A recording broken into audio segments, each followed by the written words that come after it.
Hey, welcome everybody. It's another episode of The Session right here on the Brewing Network, and we have a great show for you today, as always. We've talked about these guys a lot from time to time over the years of partying and hanging out and, all that kind of fun stuff. But we have on the show today, Tony Lawrence from Boneyard Beer. You can go to boneyardbeer.com, check him out, what's going on over there. Tony and the crew over at Boneyard have been kicking out some great beers for a little, how long, Tony? 4 or 5 years? Well, we just turned 11. 11! God, that shows you what I know about anything. And we're excited to have you here. In fact, I was meeting one of my co-hosts for another show, Dr. Homebrew, and I was giving him some of the beer that you sent to me because I had some extras, and he goes, "I get Boneyard beer?" He lit up like a Christmas tree. No joke. So it's very cool. Where does he live?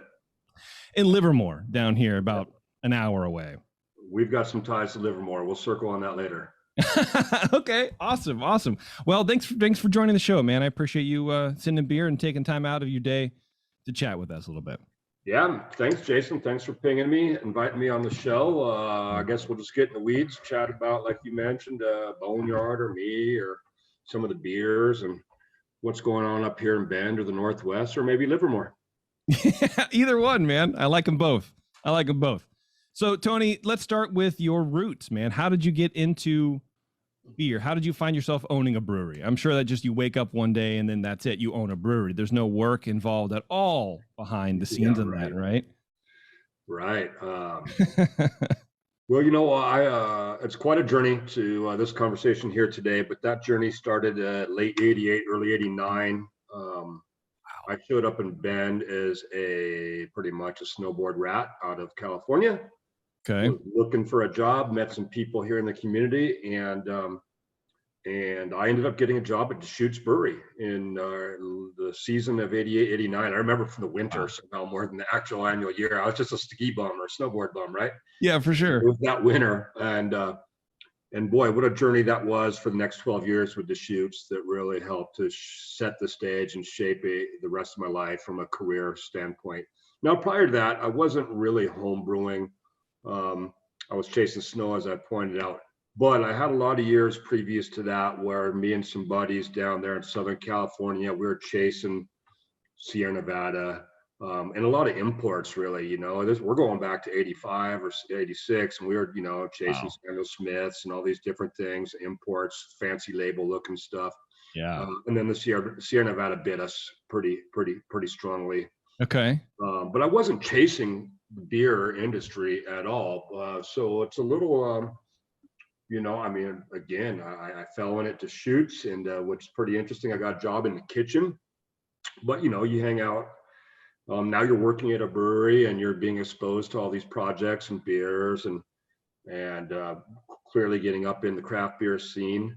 And I was quickly becoming friends with John Harris. He's one of the original brewmaster. He was the original brewmaster at Deschutes, and my mentor, and clearly what I consider to be what the brewmaster of Oregon should be. He's just like one of the OGs, and he looks like it, he acts like it, he talks like it. So we were becoming really good friends, and he would ask me about snowboarding and I'd ask him about beer.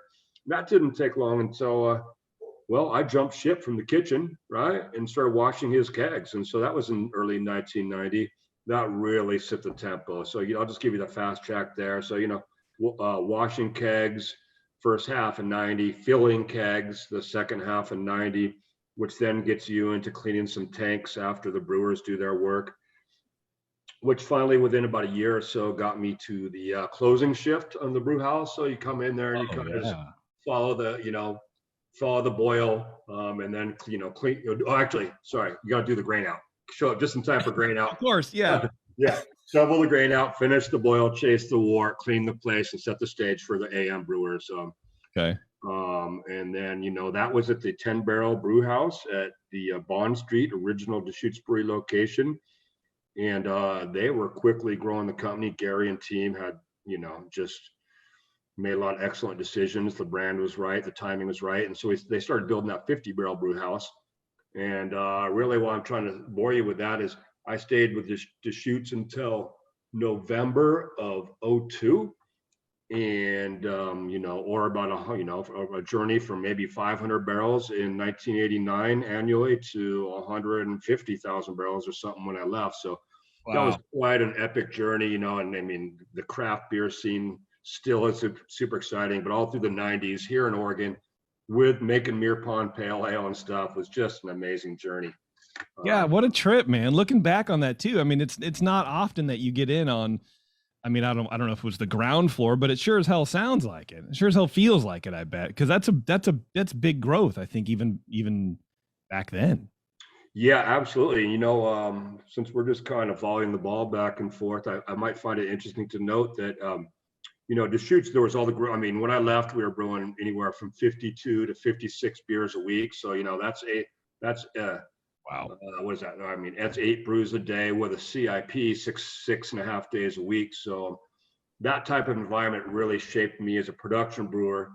But you can only imagine when you're brewing that many barrels or that many brews a week, the so many experiences, good, bad, or otherwise, that take place year in and year out really help to, well, give me a lot of experience. Like Um, what? What specifically are you talking about? well, I mean, that was a Give me long an time example. ago, but Yeah. let me think back. Well, shoot, I mean, you successes and failures, anything could happen. You see brewing that many brews a week, you see so many things that go right correctly or incorrectly, and a lot of times it's more just straightforward. Nothing seems to jump off the shelf and get your attention, but there's definitely things that happen. There's always going to be something. Oh, okay. A pump breaks. You got Right. the you've got 3 beers in process, and you're scratching your head trying to figure out what your play is going to be. You got wort in the kettle, but the boiler's down, and you're building DMS. And do you throw the hops? And shit, I pitched the yeast. Or, it just goes on and on. But The that type. speedway, man. Yeah, that's a pressure cooker of Yeah. what you do, because the longer you wait, the more backed up the next shit's going to be, I would imagine. I guess that's how that works, right? I don't know. I don't handle pressure well, so I would just cave. You know what else happened is, so I mean, again, there it is. We're doing 56 brews a week. Yeah. We had in-house educations. Deschutes Brewery sent me to Siebel. So I mean, I was really, prime of my life, doing a lot of great, lots of great things happening. Um, and Deschutes, had in-house education, and they pay for you here at the local community college, depending on, the subjects are related to, your brewing career. It could be math, biology, chemistry, Sure. what have you. And I went and took a welding class, and I'm like, hey, guys, this absolutely ties out to our industry. And they're like, oh, Yeah, Tony, dude. here you go. Yep. Because there were some players back there. Back in the day, Ron Allen was kind of running the maintenance or engineering department at Deschutes Brewery. Deschutes Brewery was in a lot of growth in terms of barrels or square cubic feet or automation or process piping. And I really had a kick hanging out with those guys, watching them scratch their heads, engineer a project, order the parts, install it, etc. So I was watching all this brewing happen, all these great brewers and all this related stuff. At the same time, I really had my eyes on some of the other side of the operations under that roof that make the brewery operate. I was always kind of a car guy, get, gizmo gadget, fix that carburetor or whatever have you. So, I mean, that really set the stage. So after 12 years of all that, again, not only was I watching and learning all about beer and beer process and all that, but I was really taking field notes on all the other operations that help keep a brewery operational. Yeah. Which, when we get further down the road, which really ties into this whole Boneyard thing, and what gave me the confidence more than experience in regards to the operation, the engineering, and all these type of things. But it definitely all played a role in some years later giving me the imagination and the confidence to go ahead and launch Boneyard. Nice. Well, where do you go from there? Where do you go from Deschutes? Right. Okay, I think like a lot of I'll speak for myself, but I see it in others, young brewers. You jump on with a team like Deschutes. There's lots of departments, lots of brewers, lots of talent. People are vying for position, in the pecking order. It Deschutes, I sort of made the position of senior brewer. That was a polite way of saying you do really good, Tony, and you've been here pretty much the longest. But I was dabbling in snowboarding and all these different things while I was trying to focus on my career at Deschutes. So I was kind of playing both sides while some of the other guys are really zeroed in on their careers.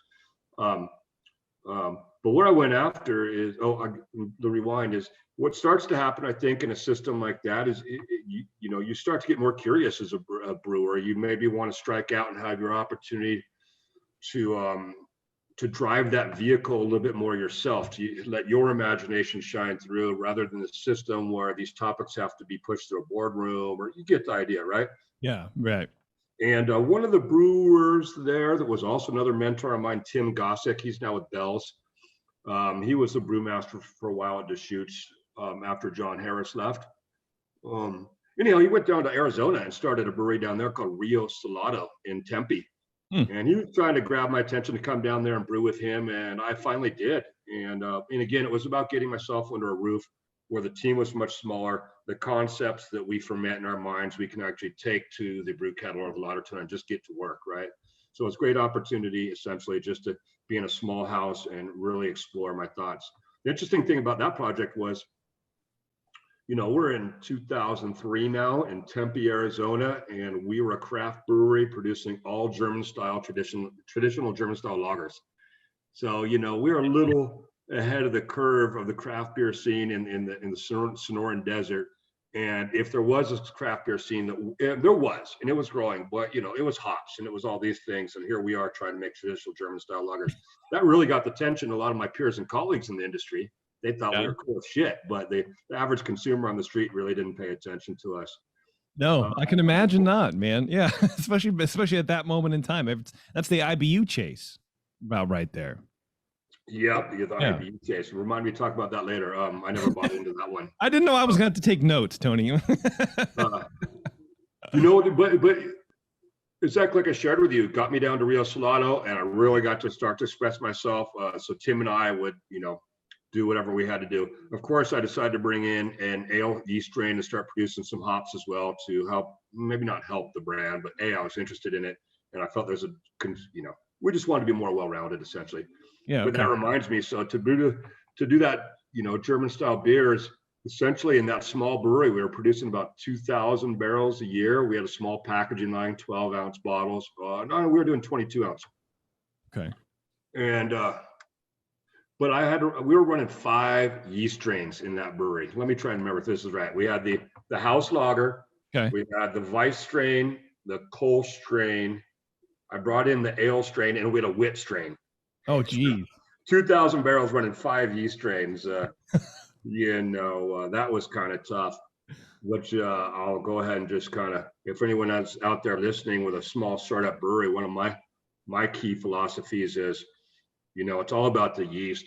A lot of people, you've got your hops that you selected and this great recipe that you formulated with your floor melted malt and stuff. But I know a lot of great brewers, and they have small startups, and the yeasts, the yeast population or the yeast protocol is where you really suffer at a small brewery when you're not turning that yeast every week. So anyhow, running 5 strains and keeping them all healthy and vigorous and what have you was one of the most challenging things I've ever had to do. And it didn't work out that well for me, to tell you the truth. I tried to do, and I did a pretty good job at it. But when the yeast vitality and vigor is just not optimal, the beers aren't optimal either.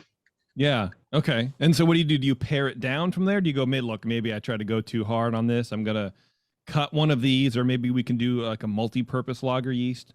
No, we didn't. We just kept them all going. I mean, some of these brands were on the table before I showed up, and they were legitimate brands. We were packaging. We had 12 ounces, and so we had all the cardboard, the 6-pack containers and labels and all these things. These were legit brands that were going to trade. So the only one I brought in was the ale, which I think we're running Cal Ale yeast, or the 01 or what Chico yeast, or whatever they refer to it as. Yeah. No, eventually that brewery just kind of petered out. Again, I think it was the wrong place at the wrong time with the wrong products. We were doing what brewers want to do, but the consumer wasn't quite paying attention. Yeah, and that's just sort of the trailing thread throughout. We've been doing this show since 2005, and every interview is sort of like that, where as brewers you get involved in brewing because you love brewing and you want to brew cool stuff. Either you're brewing cool stuff. I mean, there's 2 sides. You can either be brewing cool stuff and hopefully your brewery works out, and hopefully the the public wants to drink the cool stuff you're making, or you're pushing buttons, cranking out 100 beers, a week or whatever. And you have to find that middle ground, and it's very hard. And it sounds like that brewery would absolutely kick ass now. Yeah, I mean, I agree. There's so much interest in lagers now, and Tim's a psycho brilliant brewer, and so these things are straight and narrow. Monsoon Merton, and we had our Schwartz beer and our Pilsner and all these things. They were delicious. That sounds great. I love that. Lagers are king for me. Actually, you know what? Why don't I open this Pilsner of yours? Sure. What's the name of it, please? Yeah. You know what? There's been a little bit of a discussion in house recently because we have a bunch of lagers in the tanks right now, actually. But all right, we have we're gonna rack it off tomorrow. Let's keg it off. This Mexican lager we did, and so we've never done this brand before, this beer before. So we need a name. So the emails are bouncing back and forth, and what do we call this beer? And we jokingly has become up from some of the coworkers is to call the new Mexican lager Pablo, because you have the Pablo. Pablo is an actual acronym, and we keep it fun around Boneyard. And it was probably about 6 years ago. Something showed up on our Facebook page, and I'm not big on social media, but clearly it made its way to my desk, and it was basically like a 4 or 5 paragraph straight manifesto, written to us from the anti-Boneyard Facebook page this guy was starting. Hell yeah! Our community was only at that time about 75,000 people, so we kind of stalked him and figured out who this guy was, and he was recently to town, and we've been around here for a long time, and small community. We got a lot of friends. We're good people. We make good products. We have fun doing it. Yeah. Anyhow, this is the story behind Pablo. So let me just fast forward. So Clay, Melody, and I, the co-founders, along with myself, Clay and Melody have kind of since moved on in life to focus on some other things, mainly family. It's a good thing to focus on. Anyhow, there's a place in town here called Brother John's. It's just, it's the local spot. It's a tap house, and the food's great. And, so it's like a Wednesday, it's noon or something like that. And we need to have a quick little meeting. So why not go have a beer, some food at Brother John's? Pretty small little place. Clay, we all arrived separately. Clay's there first. He's a little bit larger guy. He's sitting at a bar stool. It's a small place. Okay. I show up. There's a bar stool next to him. So now we're waiting on Melody. And so Melody shows up. But there's only 2 bar stools. We're waiting for a table. And Melody kind of squeezes in behind us. Clay shuffles his chair to the left, and I guess he taps this gentleman's chair to his left. I guess we got his attention unknowingly. He was watching us. We're trying some Barley Brown's beer. We're like best friends. Tyler Brown and I, we're just, and so Barley Brown's on tap. We're all, hey, barkeep, can we try that Barley Brown's? And then, we take a sip, and I'm like, whoa, yeah, nice try, Tyler. I mean, we all know, I don't know how familiar you are with the Barley Brown's products, but they're absolutely effing amazing. No. So Clay bumps the guy's chair. I'm kind of heckling one of my best buddies, Tyler. And then they tap us on the shoulder, and they say, hey, guys, your table's ready. And so we get seated. That's it, right? Yeah. Next day, there's a whole manifesto, 6-paragraph, anti-Boneyard. Apparently, this guy was just paying attention to everything he did, figured out we were like the owners of Boneyard. So his thing was pretentious-ass brewery owners, Pablo. And so I decided to make a beer and call it Pablo. I love that. That of all the things to like just sort of have this like need to protect, people that you don't know in order to go after people you also don't know. That's very weird. Yeah, I don't really do the social media thing much, and it did kind of upset me a little bit because who is this guy? We're pretty good. I think we're pretty good people. It's just one of these random situations people find them in. So we thought we would just continue to have fun with it. Out of context, you can't. I mean, yeah, that's the downside of social media in general. It's like you can take anything out of context, explode it and blow it up, and then you get, I don't know what you get out of it. Internet points. I don't know. But that is a very funny name. Pretentious ass brewery owners. Classic. I love it. Yeah, the beer itself is just straight down the pipes. Some of the guys that are on the team currently and me, we used to work together at the Juice Brewery in the 90s. Now we're all back together at Boneyard. Mark Henyon, John Van Duzer, Phil, Bill. We've all been loggerheads from way back when we were all brewers at Deschutes, and we'd have our little barbecue party, for brats and beer. We'd always buy all the Hinninger or other things off the shelf that we could find at Trader Joe's and just, make a bucket full of ice cold German lagers and have brats and stuff. Damn. So we got a pretty good old school firm bitterness in this Pabo, this Pilsner here. Yeah. But it's just straight down the narrow. It's usually, in the old days, it was all Wireman, and our yeast is the 3470 wine stuff and strain, Czech sauce hops, 3540 IBUs. I mean, just old school. Yeah. That's it. More recently, we're brewing it on the raw Pilsner malt, Czech sauce, 3470 yeast, straight and narrow. Okay. All right. No frills, just kind of going for it. Yeah, I mean, it's a pretty firm bitterness. Like I said, old school German style recipe. In my opinion, I feel like a lot of the more the Pilsners, lagers I'm seeing on the table, a little softer bitterness, a little bit more user friendly, bring down the ABV just a tad, which I love those as well. But ours is old school. We're kind of old school, so there you have it. I mean, you say bring down the ABV, it's 5%. It's not. Yeah, okay. Well, yeah. I thought it was 5.5. Sometimes. Well, that's what they wrote. But even the last 60 or 120 months has been a lot of yeah. We'll call it brewing related work. Yes, exactly. Well, right, yeah. And I have a shithead for numbers anyway, so I don't even know. Time is irrelevant even before the pandemic, but now it's even worse. No, this is what I would consider, like what you're saying, just a classic Pilsner. There's some sweetness to it. That hop bitterness sort of comes through at the end, of course, like it should. But for me, it's that body, it's that sort of like oomph that you get from the mouthfeel with that little extra sweetness that makes this beer what it is. This is what makes it stand out for me. It's that little extra roundness in there that would set this apart from something else on the table. It's very good. Just for fun, but our original brewery, it's a 20 barrel brewery. Which kind of we built the 50 barrel brew house in 2014. And, the original 20 barrel brewery and address has sort of been, I wouldn't call it an idol, but it just hasn't, it hasn't seen a whole lot of use as much as we should be, but we're starting to ramp that up for lots of reasons. But interesting enough, right now, I think we have, so we've got the Mexican lager in the tanks. We've got another batch of Pablo in the tanks. We have a hoppy lager. I'm going to harvest the yeast and dry hop that hoppy lager tomorrow. Okay. Single hop Calista. We're just messing around with this German aromatic low alpha variety. And then tomorrow, since we're here on the interwebs, tomorrow we're doing a tribute beer to Barnaby Struve. He was one of my best buddies. He was, really kind of made a name for himself at Three Floyds with Nick through the years in Chicago world, and just a super interesting cat traveling the world all the time. We lost Barnaby in February of this year.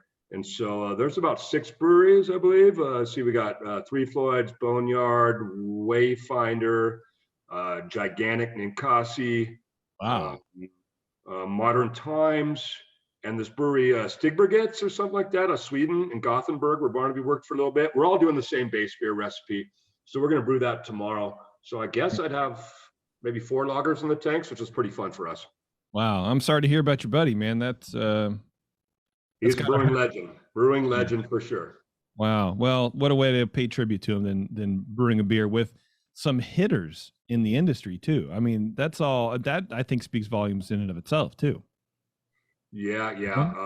It's all for the right reasons. There's a cool label out there, and actually, I'm going to be brewing it. We're brewing it tomorrow at our place, and then on Saturday the 2nd of October, we'll be brewing it. Some of us will gather at Wayfinder in Portland, and we'll be brewing it there on that Saturday. So this is fun to see all the base beers come out. Ninkasi already brewed theirs. Three Floyds already brewed theirs, and so we're just getting going. Nice. Yeah, we just had the guys from Wayfinder on, I don't know, a couple months ago, I think. Awesome beers.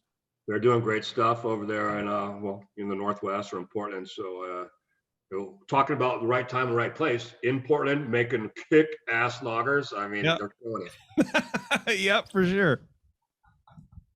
Absolutely. When would that beer go on tap after you brewed it? How long is that going to sit around? So maybe if someone's in the area in Bend that they can go and hopefully time a trip right or something. Sure, a little bit of staffing. We all know that staffing's hard to find these days, but typically for us, a lager project like this is at least probably a 5-week beer. So about 2 weeks or less to ferment, and 2-3 weeks easy of lagering, maturing, clarifying, carbonating. Thank you. Thank you. I don't know where we got off track and how to make a lager. I mean, I know where. We just try to rush it out the door, but thank you for doing that. I wonder if anybody would get pissed off at me to share the recipe right now on the interwebs. Please do that.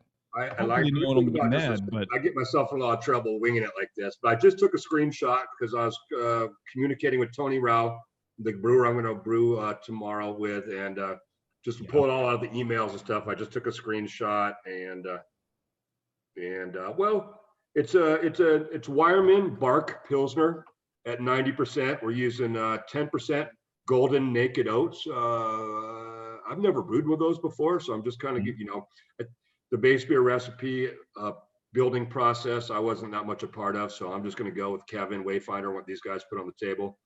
3470 yeast and 35 IBUs of Hirschbrucker. Okay. Forward stuff. The reason I kind of mentioned it is because it's like you said.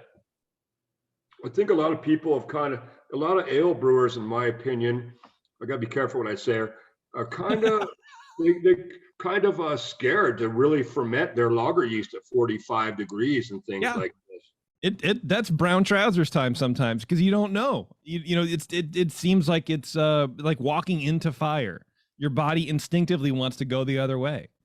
Like, no, this is too low. I gotta raise the temperature on this thing.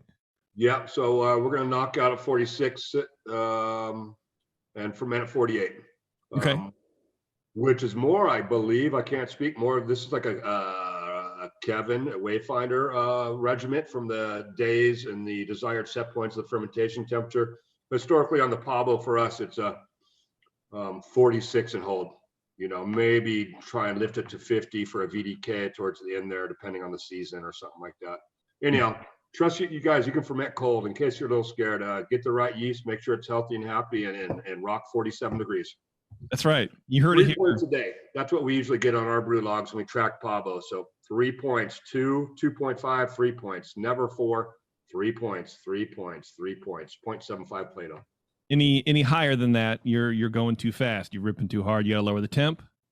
Well, I'm just sharing with you what I see on our brew logs fermenting at that temperature. So I don't think I necessarily use the temperature to set the parameter, but that's just historically what I see checking the gravities fermenting with that yeast at that temperature. Okay, that makes sense. Going back on something you said a little bit ago, you're sort of brewing with a lot of the same crew from Deschutes, back in the 90s. How did that happen? Did you hire them, for Boneyard, or how did you guys meet up and sort of keep making beer again? Yeah, thanks for asking. It really blows me away because, maybe at the end of the day, I'm a little bit more, I've got the experience. I love the game, but, anybody probably close to telling me I'm the wild card of the bunch. I'm more the hunter-gatherer, and they're more the farmers, if you will, a little bit. They're probably going to tap me on the shoulder. What do you mean by that, Tony? You have a loincloth, and they don't. That's really it. But, so we got going. Boneyard, May of 2010, 20-barrel brewery, just really squeaking along. More on that later. I find the story to be really interesting. And, that's why we call it Boneyard. We'll get to that. And but here we go. We grew pretty quickly from 2010 to 2014. I'd guesstimate we're probably closing in on 2014, I think we did 18,000 barrels on a 20-barrel brew house. So we're brewing 3 brews a day, 6 days a week. So that's a 4 a.m. to 10 p.m. grind. We built the 50-barrel brew house. And we were continuing to grow. I think we got up to about 30,000 barrels, 2019, pre-COVID, all draft in pretty much just the Northwest. So we were getting some attention. It's pretty fun when you're one of the best selling tap handles in your region. Um, Wow. and I always had my eye on my buddy Mark Kenyon. He came in to work with us at Deschutes, and just one of those guys, just always at the right place at the right time, making the right moves, and Okay. hardworking and well educated and all these things. And Yeah. so I kept trying to grab him, but he was busy at Ninkasi building that, the big Hoopman brew house they built probably around 2012 or something like that. And I was finally able to get him after a few years. I think he finished his project and made his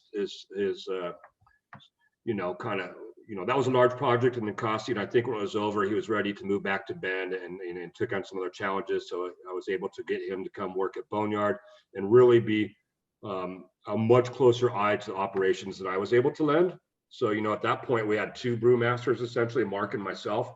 And that was invaluable. And then here we go. So Mark had actually also been a brewmaster at the smaller brewery here in Central Oregon called Cascade Lakes. They were the second brewery to open to Deschutes in Central Oregon. Before he left to go to Ninkasi. But when he left to go to Ninkasi, he handed off the keys at Cascade Lakes to John Van Duzer, another brewer we worked with at Deschutes Brewery. So this whole thing unfolded, but I got Mark, and then we needed some more talent. It just so happens John Van Duzer was coming available.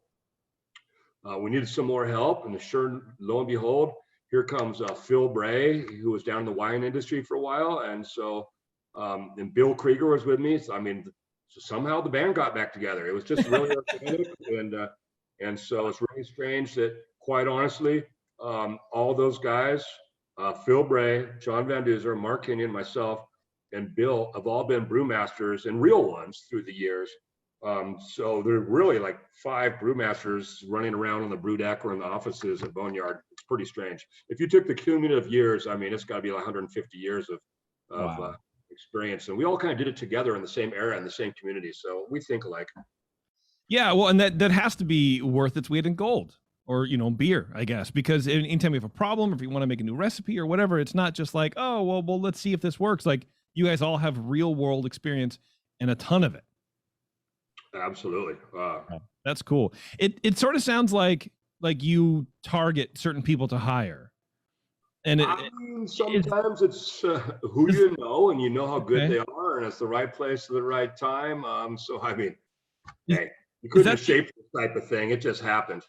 is that the industry in general, or it seems like Bend in that Central Oregon area can sort of be very familial in that way, where everyone sort of works for everybody else, and we sort of just kind of pass through the rinser, and then we end up where we start. Or is it like, hey, I know you're in, I don't know, Tacoma or whatever, and maybe in a couple of years we can do something together, and then that thing happens, and you just could sort of everything just falls into place.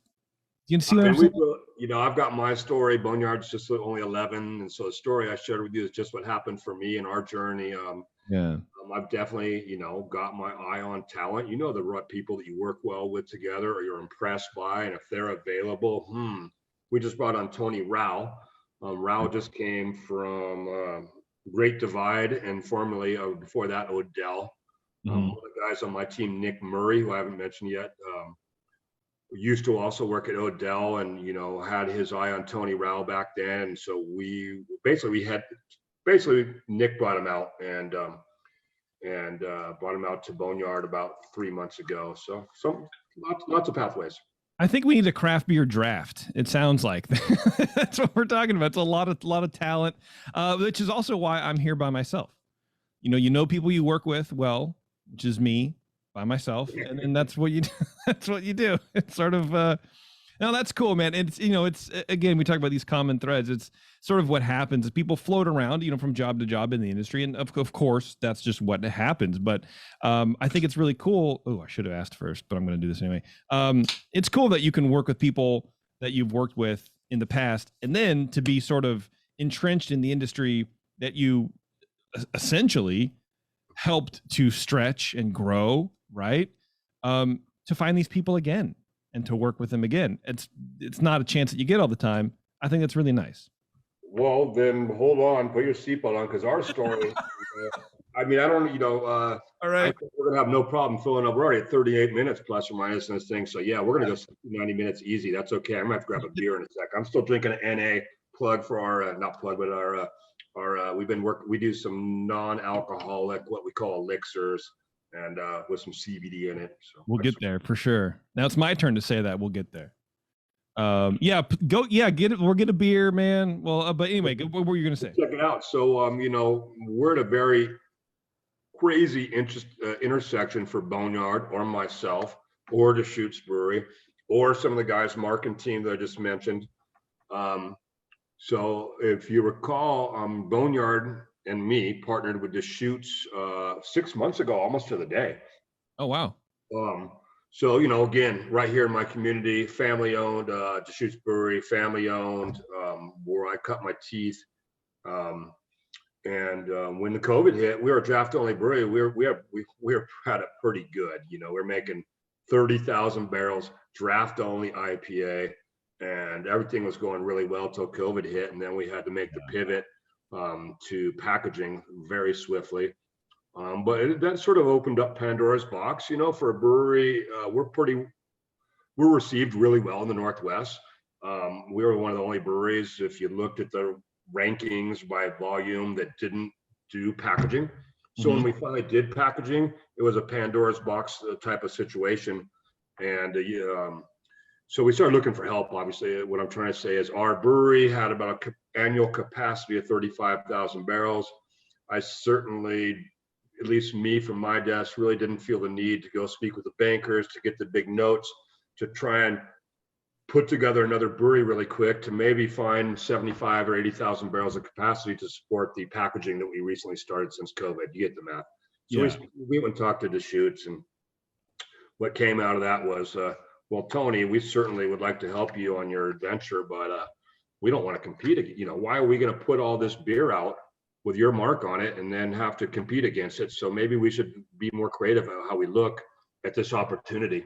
So we partner, and so now it's and it's a true partnership. I'm down there working every day, and we're working. I'm back with Gary Fish, and back at whatever the address is over there on Simpson Avenue, where I spent my graveyard shifts all those nights years ago.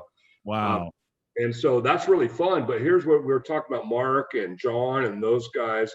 So now the 50 barrel brewery, where we have been brewing Boneyard and are still brewing Boneyard, by the end of this year, will end up, the keys to that brewery will end up in the hands of some of the players I just mentioned. They're going to form their own company called Van Hinian Brewing Company. So it's Mark and Dana Hinian is their last name, and there's John Van Duzer. So they've decided they'll be the main partners. So they're going to make Van Hinian Brewing Company. They're going to focus on lagers.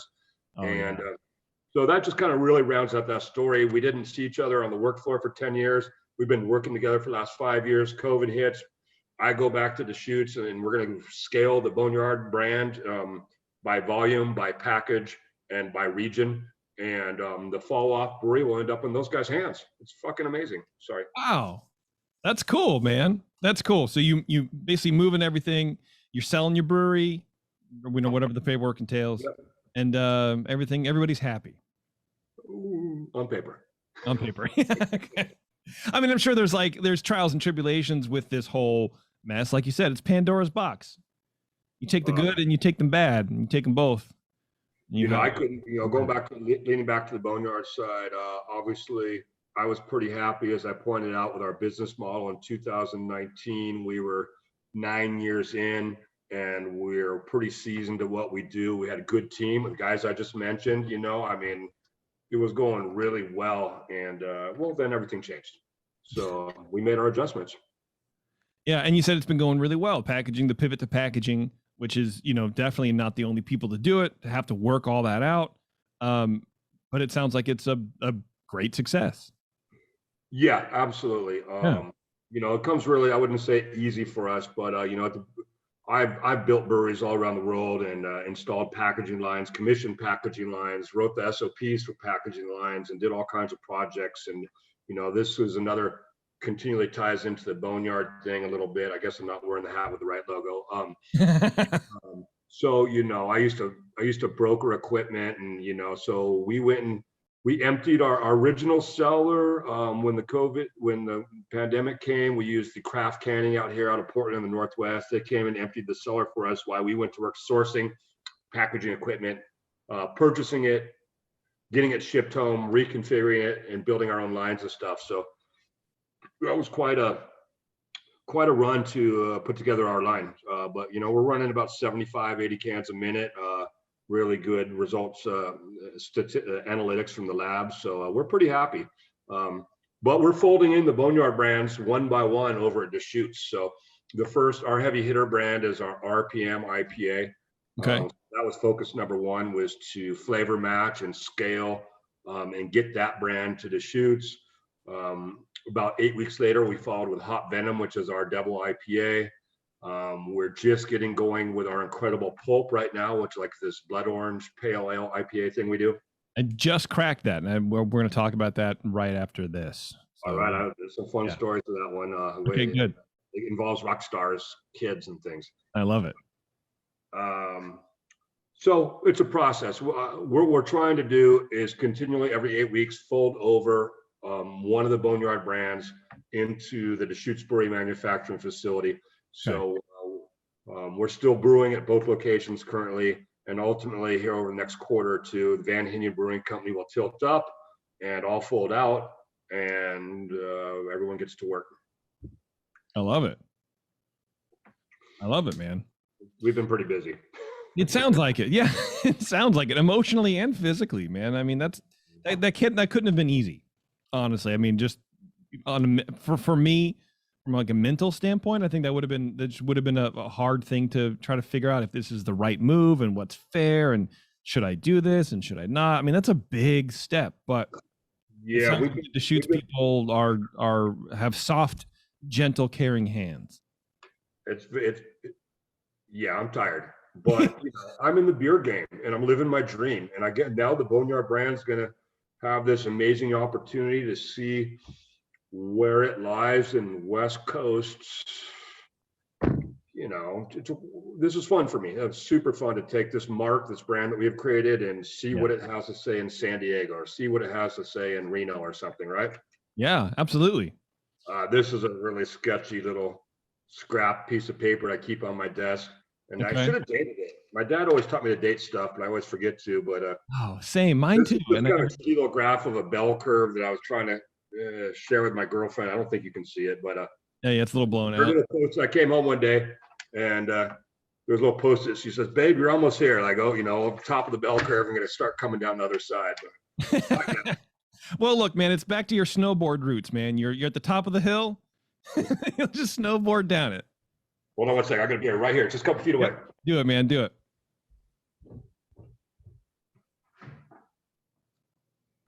So where were we? I forgot. Well, I want to talk about the Incredible Pulp. Yeah, man. Tell me about this. It's a blood orange extra pale ale. And you tell me about it, and then I'll tell you about it. Check it out. Look at that logo, or that label, man. So, Anna Duvall out of Portland, Oregon. Badass artist. She can draw something like that at the bar on a bar napkin in about 45 minutes. Insane. Okay. Well, first of all, brewing, me, I'm okay with adjuncts for the most part. I'm an old school brewer. A lot of how I was trained, style guidelines, that's effing it. There's no deviation from style guidelines. We all know that's been thrown out the window. Yeah, I know. And that's me, dude. I'm right there with you, man. As a home brewer growing up in the late 90s, you're like, what why the fuck is this beer hazy? This is bullshit. Or why is there hazelnut in this porter? Like, I don't understand it. Just, yeah. And it's taken me a while to accept that there are other things out there. Not that I enjoy them, but they exist. Absolutely. So, for me, fruit's always been okay. And I like coffee. Coffee's kind of been okay for me, but yeah, I am, like you, I believe, more open to it than I ever have been. So what the hell? Right. So on this Incredible Pulp, we just went to that because I've always enjoyed working with fruit, right? We made a cherry wheat at that Rio Salado beer back in, 2003 or something like that. Oh, so I've been fortunate to travel the world with this brewing gig and go do all those McKellar Beer Fest in Tokyo Wow. and Copenhagen and all these other projects around the world. And one of those projects got me to London to brew with Beavertown. Oh yeah, for sure. Logan Plant. He's the son of Robert Plant. He's devastatingly handsome and charming and making great beer. And Yeah. but his flagship is called Bloody L. It's a blood orange IPA. Okay. Yep. It's a beer that's one of our most kind of shock value beers called Notorious. It's a triple IPA we've been making since 2011. 12% plus IPA. And over in Europe and some of those travels, those guys really took Notorious. You go to the brew fest, you put Boneyard from Oregon, and everyone goes, "What's on tap?" And they see Notorious. And so the construct of the collaboration brew at Beavertown was to mash up of their beer, Bloody L, our beer, Notorious. So I guess it ended up becoming a double IPA and with blood orange. Okay. And but you go do these projects and it's a collaboration, so you have your input, they have their input. It could be design or raw materials or process.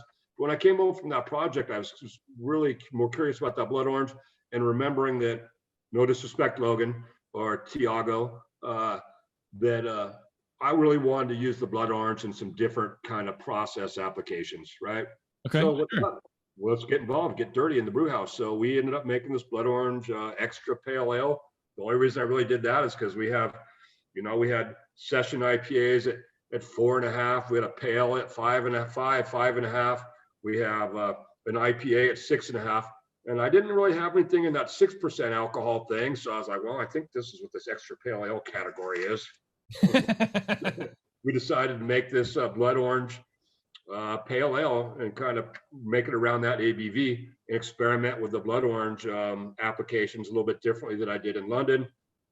And so obviously the hops the hops are more of your citromosaic tropical thing that mixes with the citrus of the fruit, and the whole thing just becomes one harmonious mix. I often ask myself though, as not just as a brewer, but as a bean cruncher, because this beer is not cheap. At 6% alcohol, you can't really command a higher PTR price to retailer or something like that, just because it costs us a lot to produce. It's not 10%. It's not super unique. It's just super good and costs a lot.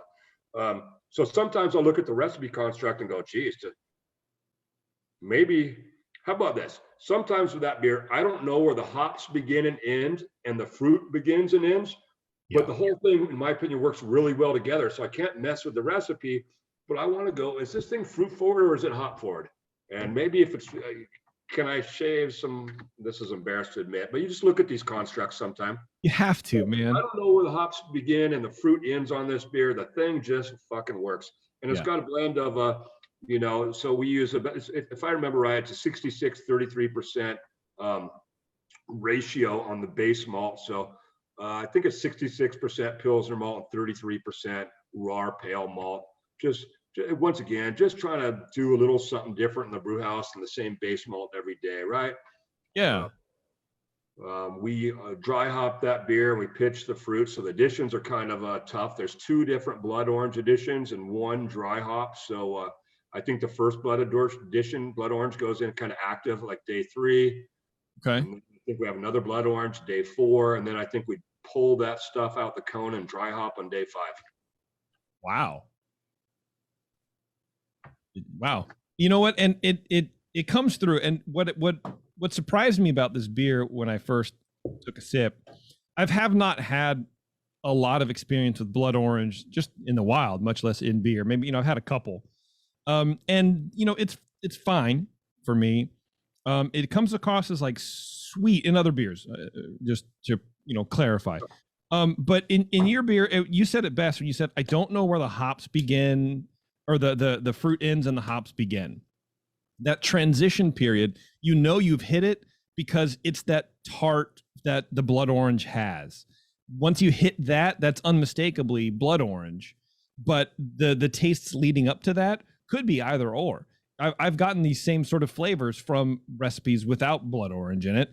but they sort of are vaguely citrusy, vaguely blood orange.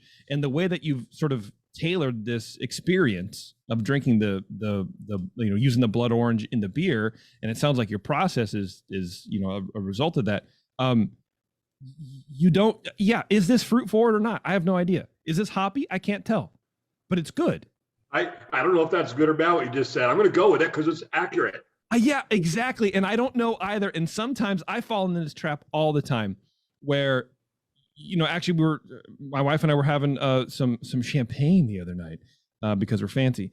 And, I'm like trying to pick apart the champagne, and she's like, "You're trying to find flaws." And I'm like, "I think I am, but I'm trying to just understand it, not necessarily find flaws, but maybe that's what I'm doing is looking for a flaw. But in my mind, I'm trying to understand it through its flaws.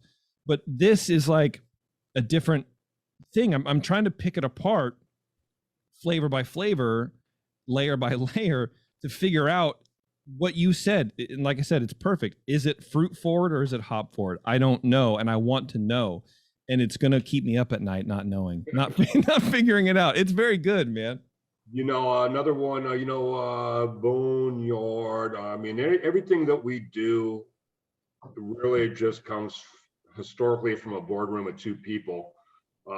We've never really, we don't have sales and marketing or branding angles. We very much just do us, and we do it pretty well, which I like. I mean, you've seen some manufacturers, maybe it's beer, maybe it's something else, that it's just trying to hit the market with what's hot and what's trendy. You know what I mean? Yes.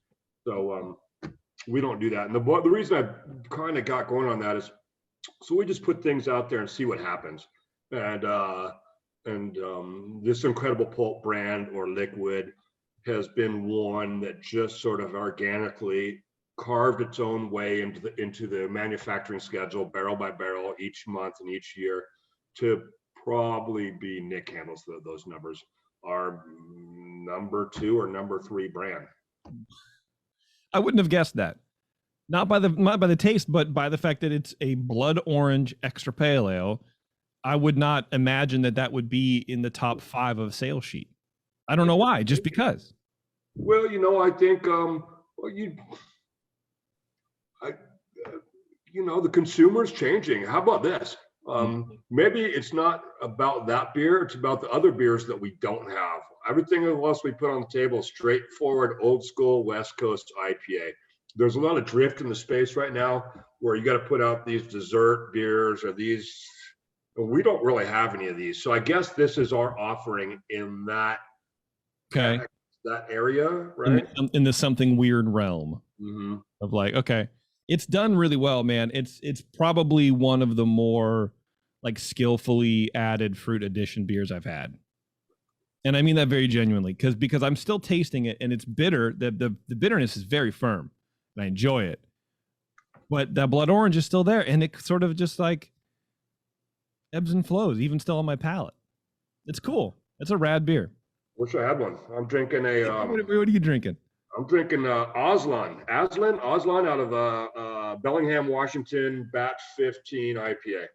Nice. We went up there a couple months ago and did a collaboration brew with those guys. And what was really cool about that is pre-COVID, I'll tell you, as much as I love my industry, and I've been really fortunate, I was getting a little burnt on Beer Fest or collaborative or travel. And so this is the first project we did.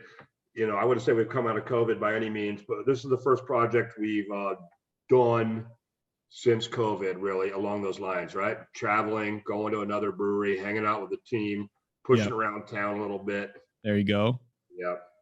Yeah. Yeah. Look, I appreciate you saying we're not out of COVID yet. A lot of people don't understand that. I was on me out. Was on lockdown last week. I can't find the right verbiage, but yeah, I had to take a little time out last week. I was exposed to something that. Oh, damn. I mean, I'm fully vaxxed, whatever. But from my desk, when we got 30, 50 employees, depending how you mark it up, and I got a show by example. How about that? Or I tried to anyhow. Yep, that makes a good leader, man. That's for sure. All right, I was going to just transition into the bona fide pale ale, and we're going to take a break after this. but I realized we have so many other different brands to go through with you, different beers to go through, that I don't know if I'm just trudging down. So I'm gonna put it to you, either the Bonafide, because I want to get to the bottled beers. I know we have a goose. Let's go. I What's wanna do this. I'm about to tell you how we don't need a break. I can't speak for you.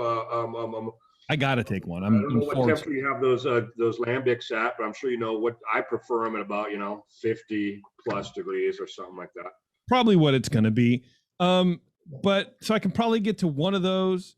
So I have your enzymatic, I have your RPM, or I have the Bonafide. Boy. What do you want to talk about? Considering that the next break, I want to try one of your CBD beers. We're going to talk about that, or not your beers, but the elixirs, and then get to a bottled one, and then whatever we don't drink now, we'll drink then for the sixth beer.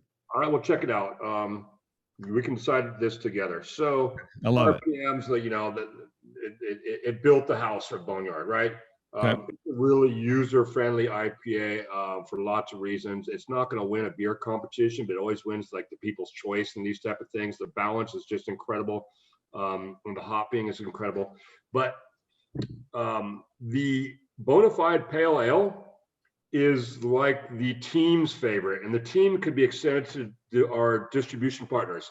And Okay. so the Boneyard, the Boneheads, and the extension of the Boneheads distro people all love the Bonafide Pale Ale. The Bonafide Pale Ale was designed by me. It was our flagship hoppy beer pre-RPM. We were talking about this earlier. Sometimes the brewers are a year or two ahead of the consumer in terms of just, this is where I want to be now. And a lot of the brewers, of course, would rather probably have a pale ale at a 5+% alcohol and have it taste like an IPA. So that was my construct in that Bonafide. When we came out and opened in 2010, that Bonafide Pale Ale was my offering of an IPA at the lower ABV. But what I soon learned is it needs to say IPA on the chalkboard or on the beer menu or whatever, the prompter. So we came out with RPM. So yeah. Bonafide preceded that. I gave you the backstory on it, and it's a big Citra Mosaic type 5%. It's just base malt, 5% Munich Citra Mosaic. Maybe 3 pounds per barrel, total hops. Pretty straightforward stuff. All right, well then I'm going to go with my initial decision because I love a pale ale. I love a lager. I love a pale ale. So I'm always going to, if I can, I'm always going to drink a pale ale. Should I shut this mini blind? Am I looking all shiny with the sun here? Yeah, if you can. I mean, otherwise don't worry about it. In 20 minutes, it'll change. Here's the label artwork for that. Yeah. So a couple of our first brands, we used a local tattoo artist to just draw up some stuff. Who doesn't like pirates and skulls? So you think you can see where we take things, or cars, RPM, or combustion engines, I should say. Yeah, ice vehicles. So, all right, we've touched on a couple of times, Tony. Let's talk about the name Boneyard. Where you pulling that from? What does that mean to you? Well, this was great. Thanks for asking. Prior to the final submittal, a brewer needs to do, like, you develop your relationships, in this case with a TTB. You're looking, God, I still didn't get this. One more window. All right.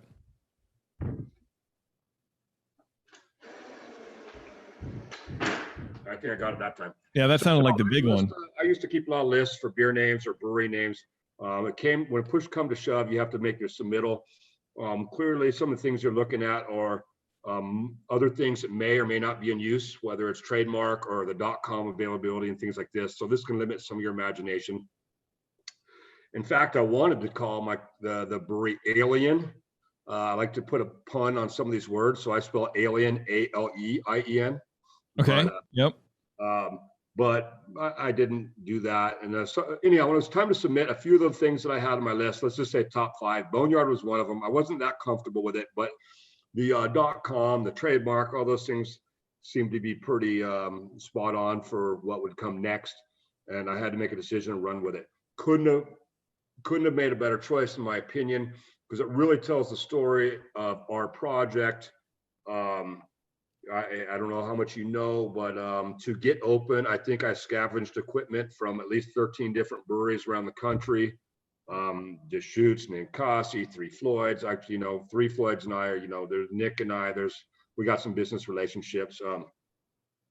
I could go on and on and on. So I scavenged bits and pieces of equipment from all over the country, brought it home, hoarded it in my garage until one day there was maybe enough to put together this 5-barrel brewery that I was going to launch in an old automobile shop here in town. Okay. So you've heard people referring to the kitchen guys or other people. They're like, hey, what do you got out back in your boneyard? Do you have an old stainless steel sink, or do you? So it just really applied to our project. As well as if you look at the logo, the skulls and crossbones, the skull kind of says, he's from the graveyard. We brought the equipment that was put out, was laid out to rest. We brought it back to life. Yeah. You got the crossbone wrenches, because we do almost all of our own in-house fabrication, welding, pipe fitting, stainless, copper, PVC. We do it all ourselves as much as we can. Obviously, I didn't install the boiler. We had to use some guys for that. Some things are outside of my skill sets, but we scavenged the equipment. We put it back together. It's not because repurposing is ultra cool. It's because it was cheap, and it was how I was able to pull this off. Yeah. Well, and financing. Yeah, and repurposing is not cheap anymore because people got that market now, depending on where you go. That's cool, man. That's a good story. I like it. And I thought the wrench on one end and like the other side of the bone, because I'm stupid and I don't know anatomy, on the other side of the crossbones, I thought it was a nice touch. I thought that was cool. And when we came out with this thing in 2010 in Oregon, the craft beer scene was well on its way, I guess, into its second decade, or finishing its second decade, at least for me. But a lot of things were still really kind of simple.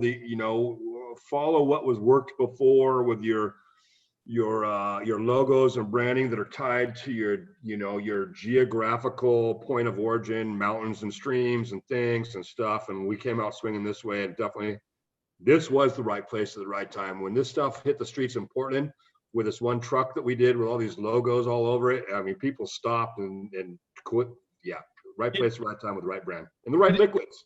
Yeah, well, for sure. Yeah, that's gonna make or break it. I mean, it is a very eye-catching design. It is a very aggressive design, and but the liquid inside isn't. It's assertive, but it's very it's a very good match. You guys are here to say something about how you're approaching beers, and I think the logo lets you know that up front. You have something to say. They definitely get a kick out of it in Europe. Oh, really? Yeah, I think so. You go do some of these festivals, and a lot of them are in the northwestern Europe, Scandinavia, where there's some pretty bold people, but also some cultures that are a little bit more subdued. Sure. It's dark and cold and things like that. And then everyone's curious about American craft brewers or American stuff. So when we pulled into town with all these skulls and crossbones and hops and attitude, they took a liking to us pretty quick. Nice, man. I like it. That's a good story. So the Bonafide, you were saying, was your hoppy beer before your IPA, before your RPM? Did I remember? Sure, I think that was batch number 3. I think we brewed this black ale we do, and then we did like this fruited wheat beer, and then batch 3 was that Bonafide pale ale. Again, that was me just being a brewer. I just wanted to put lower ABV hoppy offering. That's what I wanted to drink, and that's what I made. But we had to put an IPA on the table probably 6 months after that. The rest is history. I I always talk a lot of shit about IPAs, and people think it's because I don't like hops, and that's not true. I don't like a lot of high alcohol. I love drinking beers, but I don't necessarily like to get like wasted. You know what I mean? I love beer. I love the way it tastes. I love hops. I don't often find a beer that is in my price range for alcohol, so to speak, right? Like, 5.8 is probably like, I don't know. I also have a lot of generalized anxiety, so I feel like, but anyway, that's another story. But 5.5 is like, that's perfect, right in the zone. And this has a ton of flavor. It has a ton of bitterness as well. Like, you could put that in front of me, and I would think, as a non-IPA drinker, that this is IPA. Yeah, well, thank you. I mean, that's how I approached it and the construct. And to just kind of support your thing. I've known this for a long time. I don't really have the ABV rules, but when you got to go stand at the brew fest all day and you're at the brewery all day, or maybe not the brewery, Right. when this is what you do very often all summer long, you learn quite quickly, tap it down. You don't want to be drinking double IPAs all day long. That's not going to work out so well. Yes. Yeah. You need yes, absolutely. You need a festival beer. You need absolutely. Absolutely, man. Yeah. And this would definitely be it for sure. I mean, this is the go-to beer. And a lot of beers that want to pack as much hops as I imagine are in here, but with a lower alcohol and not like a whole lot of mouthfeel, that are super dry and whatever, you can sometimes get that aspirin-y thing going on. And this doesn't have that. This has that full hop flavor, and you're just drinking a beer that is very, very bitter. I learned back in my days with that first real brewing opportunity I shared with you at Rio Salado in Tempe, Arizona. Yeah, I love dry beers. I love beers packed with hops, and we were making some technically sound beers, but the balance was just a little off. And I was how many years in my brewing gig with my first shot at creating my own recipes. And after that project, I learned really quickly that the balance is everything. Just because I chased really dry beer with a lot of hops, it goes back to what you just shared with me and our guest, that that little astringency, that little aspirin thing. And so when I got to finally do Boneyard, I kind of look back and remember that and built in a little bit more malt complexity, just a little bit to dance with those hops. Yeah. Well, it worked, man. It worked. Yeah, that's a good beer. I like that beer a lot, man. All right, I need to take a break. Yep. My bladder's about to leak, and also, we got to get paid. So hang on, everybody. It's the session. We're going to be right back with Boneyard Beer. Tony's hanging on. I have a goose to drink. I have an IPA to crack. And then we have to talk about CBD elixirs. Okay. So hold on, everybody. It's the session. We'll be right back. All right, thanks for sticking around, everybody. We are still here with Boneyard Beer. Tony is on the line here, and we are going to be drinking, I'm going to be popping an IPA. And Tony, I don't know, what do you think, man? The enzymatic? That's cool artwork. Yeah, well... or do you want to do the RPM, the classic... Enzymatic's a little play on the brewing stuff, right? Metabolic, enzymatic, a couple IPA brands I've been putting on the table for a few years now. They're kind of like seasonal projects. I wouldn't say they're tied specifically to a season, but they're not year round. Yeah. That's cool art though, man. You want to do that one? Sure. Please. Actually, I'd love to get your take on it. Again, we're brewing it draft only, every 18 months or something. We're pre-pandemic, and now that we package beer, this brand has been kind of tilted up to be a little bit more of a seasonal offering. So it's kind of like our fourth quarter IPA. So we just started, that's probably the second run of it. Well, no one else is here to taste it, so I'm not going to ruin their opinions. Maybe you should take a big sip off it, then I'll keep talking. Yeah, do it, man. Well, we just made some adjustments to the brew day last week. I think we brewed it on Tuesday or something. And my take on the first batch or two this season, after sitting down with a couple points where it needs some adjustment. It's using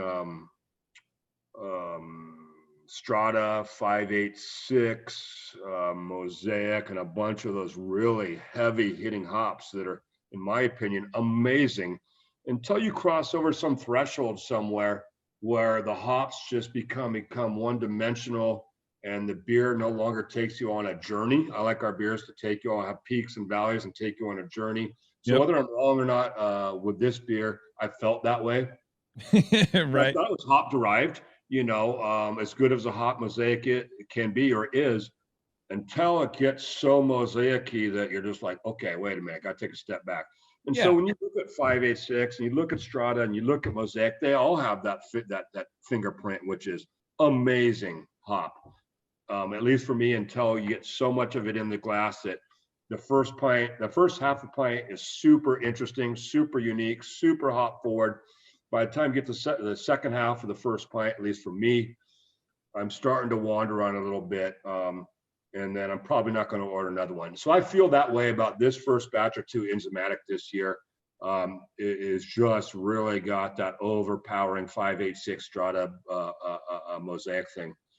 So we just did a couple of adjustments. I think we subbed in Citra for mosaic. Who doesn't like Citra? And it's going to have a little softer influence and maybe dance with those other hops a little bit more correctly.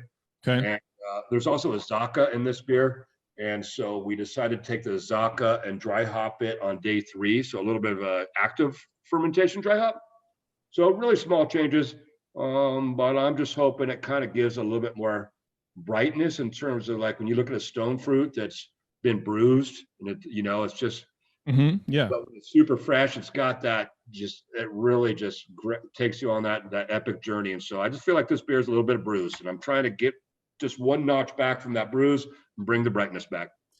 I understand what you're saying for some reason. And when I first tried it, I was like, okay, just hold on a second. It was like an overload. The hops and the malt played really, really well.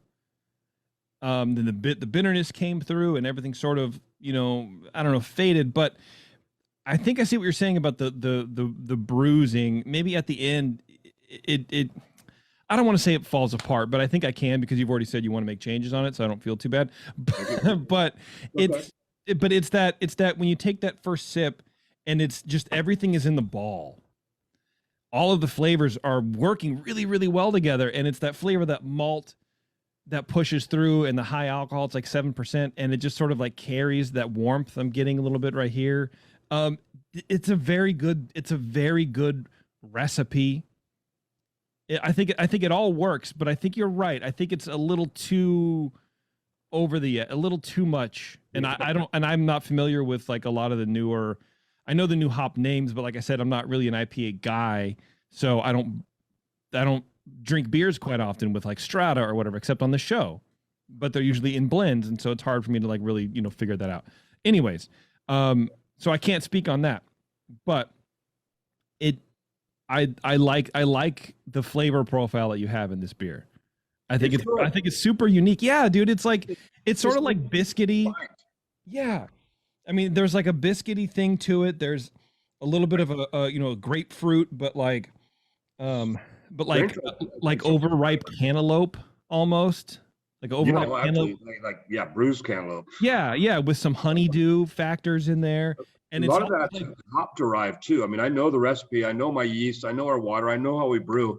And our base beer malt recipes are pretty simple. So that sweetness you're picking up on is, I currently believe, derived from the hops that we're speaking about. They're just delivering a certain layer of yumminess until it's just, you get the idea. I can't really explain it any better than I attempted to. Look, dude, yumminess works on this show. Like, we are very lowbrow people, so yumminess works for me. Yeah, this beer, like that you guys seriously pick up some of this beer. That initial 3/4 flavor is so sweet, and everything just churns really well. I think the label sort of really showcases, honestly, how the flavors sort of work. It is sort of alchemy in a can, and I like it. That's very good.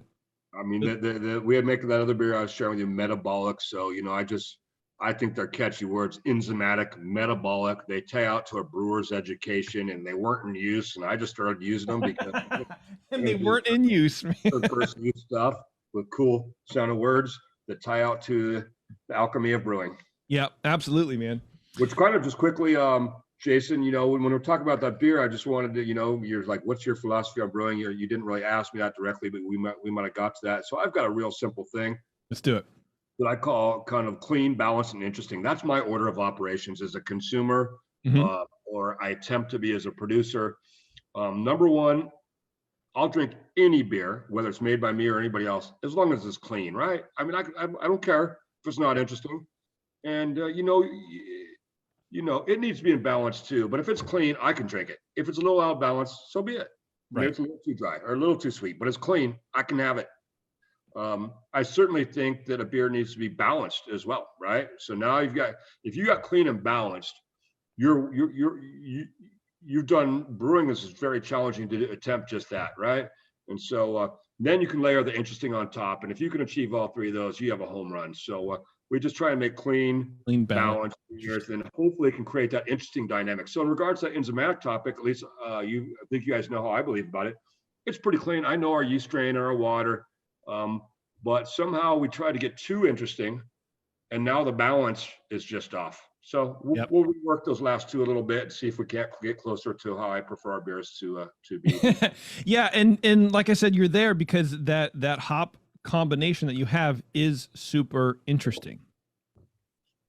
It's very cool, and it's great. A lot of people, they poo-poo the word balance, which I don't do it. I think balance is a super appropriate word for homebrewing or for beers in general.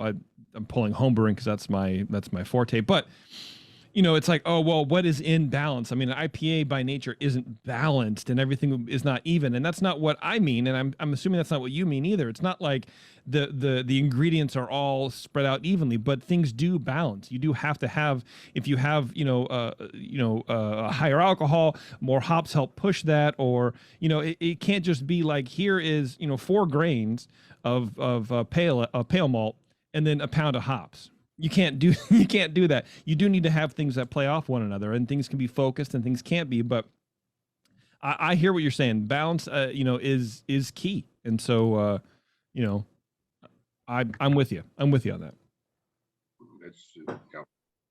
that. Okay, so now we're down to it. Now we're down to the weird shit. 10-4. Because I have either, and I think this is the last, this is the last one? See, I already forgot. How many beers have we had already? We've just had that one. Okay, great. Yeah, so these are the last two. So either we're doing the elixir, the Boneyard elixirs, or we're doing one of these bottled guys here. Well, no. Which one should we do first? Well, I'll let you decide, and I'll give you a quick little explanation. The elixirs are fun. We built a pub 3 years ago, and Jared and I were building the pub, and we're like, okay, let's do some root beer, ginger ale, cream sodas.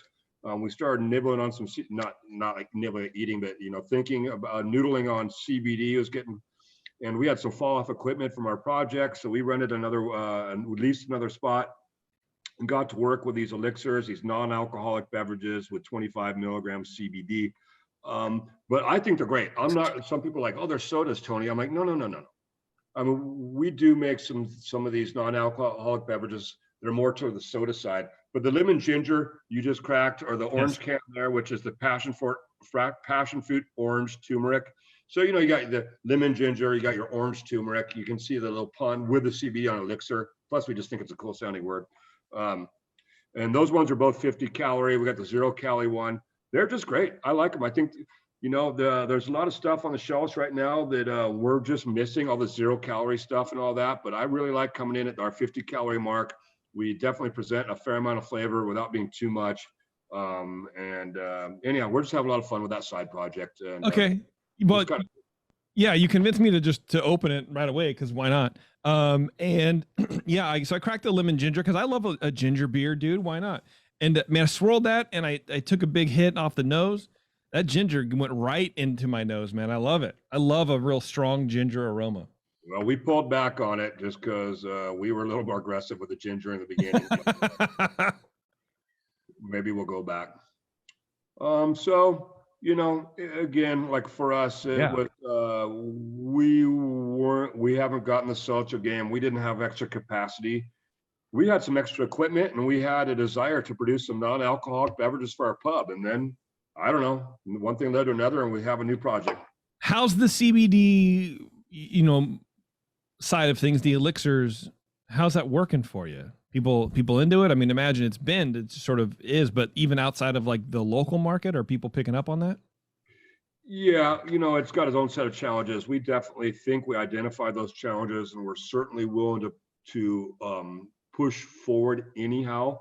An example would be, originally we were in Washington State, and then the Washington State Liquor Control Board started leaning on distribution warehouses that carried products like this, and told them that they were going to yank their ability to distribute liquor because they had CBD in the same warehouse space. So there's definitely been a lot of challenges there. But we're waiting those out, shipping these things across state lines, for example. So we continue to operate. We're solvent. It all came from equipment basically that we already had in our ownership. So we've got a lot of buffering capacity to have some fun. Not necessarily be first to market, but one of the first. We've got relationships with distribution and relationships with our consumers to the beer side. So we're having fun, and we'll see how it all shakes out. And I like it. We don't do anything we don't like. I really do like them, especially with some tequila. Oh, really? You sort of little addendum, right? Little floaters here and there. Yeah, I like it. Yeah, throw a little tequila in. That's cool. Yeah, that tastes really good. It's like just a light lemonade, a little bit of ginger spice in there, and that's it. And so I'm not like super well versed, which is weird being in California, on the CBD thing. Like I'll take a little like CBD gummy every now and then, but they're like 10 micrograms or whatever, right? Yep. They're like the baby version. If someone is uninitiated in CBD but they want to try this, explain the effects? Yeah, well, okay. I'd love to try and, I stopped smoking marijuana about 12 years ago. I had a good buddy of mine show up at my house 6 years ago and, pre all this project. And he goes, "Hey, Tone, you got to try some of the CBD." And I go, "No, I don't do that stuff anymore." He goes, "Oh, dude, it's not marijuana." And we went back. I never tried it. Anyhow, and I'm 54 now, and Clay, Jared, and I have done a lot of homework on this stuff. And Clay started giving it to his dog that was arthritis and all these things. So this is a lot of our approach for the usage of CBD. I personally don't feel any psychoactive effects. It doesn't really help me sleep. Definitely doesn't make you high. I do believe that, at a dosage rate of 25, 50, 100 milligrams a day, over a period of a month or something like that, we really do notice the anti-inflammatory properties of it. So we got to be careful. We make what we call a wellness beverage. Here on this show, I'm going to tell you what I believe, but there's certainly, we cannot claim that it has medical, advantages or anything like that. So let's get that out of the way right now. But That's my experience. I certainly feel better. If I don't take it for a month and I drink one, I don't feel better. I certainly just feel better with the cumulative buildup of CBD in my body. I think my joints and everything just feel more lubricated. That's kind of my story. That's my experience. And I certainly believe it to be true. Okay. Yeah. I mean, I've used it a couple of times for to help with anxiety. That's why I sort of got into it too. Cause I never really liked the feeling of being high because it sort of accentuated my anxiety and my just general, I got smooth brain. It's all fucked up on anxiety kind of thing. So, getting high never really did it, but the taste of pot is fucking great. So I do miss that, but I've been smoking these CBD joints. Dad Grass is the popular brand. It's the one I used, the one I first got. I was like, yeah, this reminds me of smoking weed, and it's kind of cool. And then you get the gummies, and anyway, but yeah, it's I agree with you. It's not psychoactive, and you don't feel super high. It does sometimes help with my anxiety. I don't do it every day, like you're doing for joints or whatever, but I have read that as well. Some people it doesn't work, some people it does work, but I guess the meat of the whole thing is that these are really refreshing things to drink. You're not going to feel some type of way if you drink a can. You're not going to be well, I can't, hold on, I got to take a rest or whatever. I've never, in fact, I got to tell you the truth, I giggle to myself sometimes. I won't correct or comment on someone that sometimes go, "Hey, Tony, I drank a can of that CBD. I feel better." I'm like, "No, you didn't." But I'm glad you think you did. Yeah, absolutely, man. Yeah, and that's part of the anxiety side where it's do I feel better because of the CBD, or do I feel better because I think I took something that should help me? And that's very much how my anxiety runs, and maybe for other people too, where it's just I get spinning on that shit, where it's it just feeds off itself. So if I can break that cycle with anything, I don't care if it's a placebo or not, it's not going to make me high. It's not going to make me feel fucked up, but it tastes good. last week someone shared with me that I had dinner with, that they tested positive for the COVID.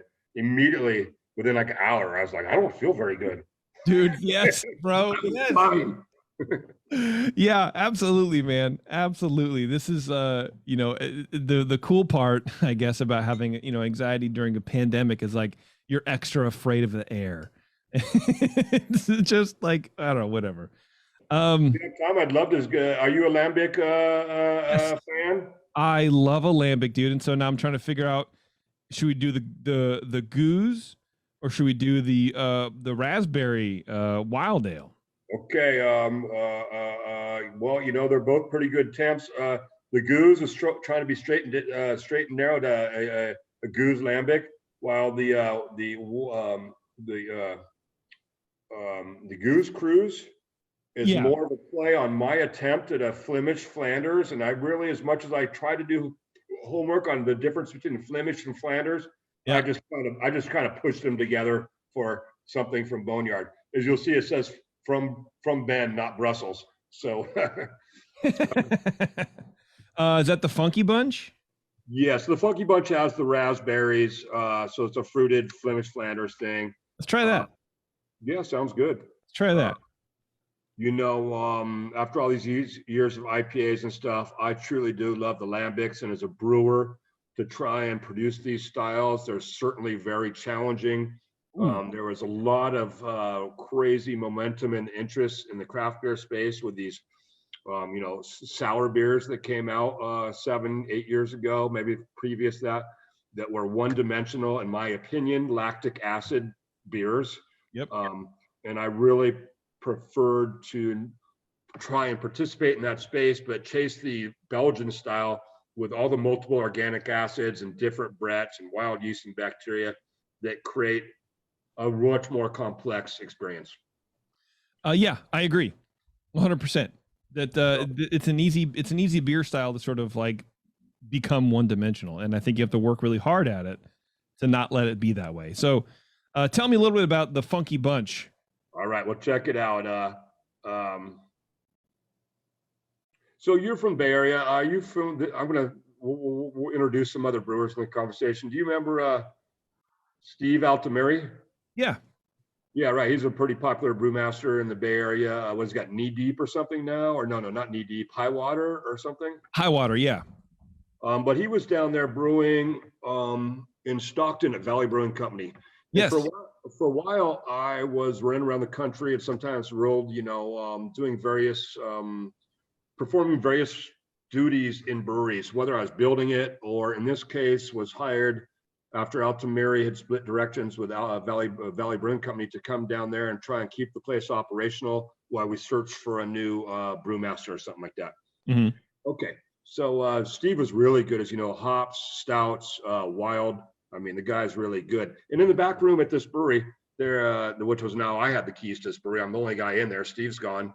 We became good friends later, but at first he's like, "Oh, who's this guy they brought down from Oregon to kind of, And but back there in the back room was a couple like 3-liter plastic Arrowhead containers with what clearly looked like to me some sort of library of wild yeast and bacteria.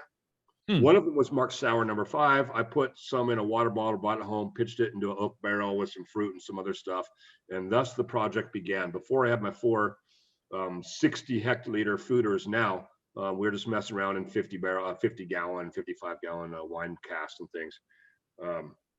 So anyhow, I make years later, I make friends with Steve, and I go, "Hey, Steve, I took some of that sour number 5 home. What was that?" And he goes, "I don't remember." About a day or 2 later, he emails me. He goes, "Well, Tone, I put a 5-gallon bucket of wort out in the parking lot out back behind the brewery. This is by the shipyards in Stockton, and propagated up this strain." Well, here we are, like 8 years later, and this is the strain that I sort of morphed along the way. I think I added some more Brett Brooks to it or something like that, and produced these beers with, essentially. All your sour beers? Excuse me? All your sour beers? Or this one in particular? The truth be told, the 2 beers you have there, we have 2 fooders that have the Funky Bunch, 2 fooders that have the Goose Cruise. It's actually the Goose Cruise which has the Stockton origin. The beer you're drinking now, I took a much different approach to. I call it a BSI, and I ordered Brett Lambikas and Brett Dre, and I mixed them, and that's what you're drinking. Hell yeah. But I love the style about sourcing the stuff for the Goose Cruise, man. I can't wait to drink that. Whenever I get to it. It's pretty good. Our fooders are well seasoned now, and we're doing more of a Solera thing, so we don't have a cool ship. We'll make the wort in the brew house, empty the fooder, pump over the wort, and that fooder is just really ready to sieve that wort. It's well primed, seasoned, lots of critters in there just hanging out waiting for it to be fed. Man, I appreciate a lot of things about this beer. Number one, it says 5.7 on the bottle, which I like. Yeah. But the raspberries come through that general sort of red berry-esque, flavor at the end. The beer is light enough on all the other flavors and the sour bacteria and the wild yeast and all that kind of funky stuff to let that shine. And I think a lot of times in beers like these, you can sort of get bogged down by the malt flavors and, how much Brett is in there, or maybe there's too much fruit and it sort of becomes this dark fruit. I think you can take these dark and raisiny a little too easily, but it feels like you went lighter on everything. Man, it's been quite a crazy couple of years, and some of these projects, I just get involved, get dirty, and sometimes, these are true lambics. We're 2-3 years in the fooder, young and old, and so sometimes trying to remember what we're doing 4 years ago is a little challenging for me. I will tell you this though. I should share you. It's Brett Dre and Brett Lambikas, and I got to tell you, I think I like the flavor of the Lambikas better than the Dre. So we've been trying to see if we can't get more influence from the Lambikas out of these fooders by every time we empty them, which is not that often, by the way. We will propagate up more Lambikas and put that in there and see if we can somehow swing the population more Lambikas than Dre. And one other thing we noticed while we're doing these Brett props is the Lambikas is really slow to take off, and the Dre is really other way around. I like the Dre. That's what I'm trying to go heavy on over the Lambikas. And the Lambikas starts off quick and metabolizes the sugars, I think outcompetes the Dre. So by the time the Dre is really getting going, and I desire those flavors and contributions more, the Lambikas has already tore down a lot of the sugars, not leaving much more room for the Dre to do its work and provide its flavors. So we've been trying to slowly somehow get to express the Dre more than Lambikas. Okay. All right. But the Lambikas sure reads really well when you read about the flavors, the cherry pie and the different things. So when looking at a Flemish Flanders thing, I just was like, I got to have that, right? Yeah, and it definitely comes through. Yeah, but you see what I mean about, maybe it's, maybe I'm just incorrect, but like, it feels like a lighter version. And that's what I like about it. I'm not like you said the Flanders Red, the beer, I forget the name now because like I said, I'm stupid.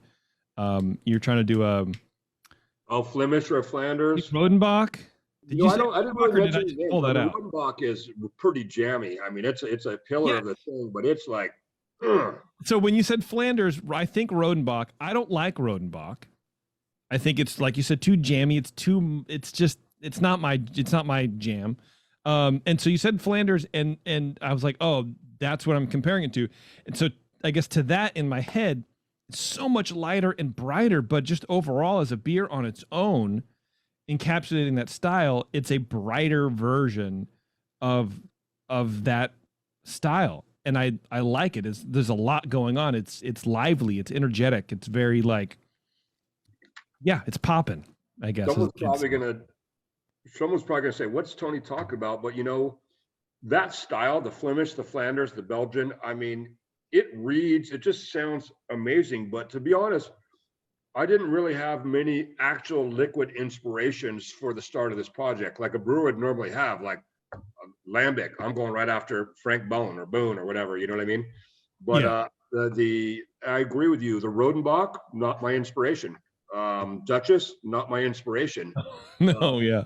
So I got to take what I know about those and then pull it back a notch as per the type of things I was looking for.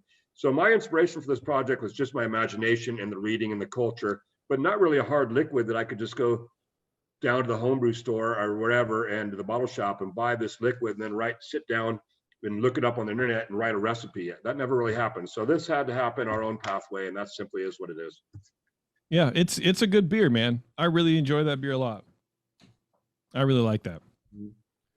Well, Tony, I think that sort of wraps it up.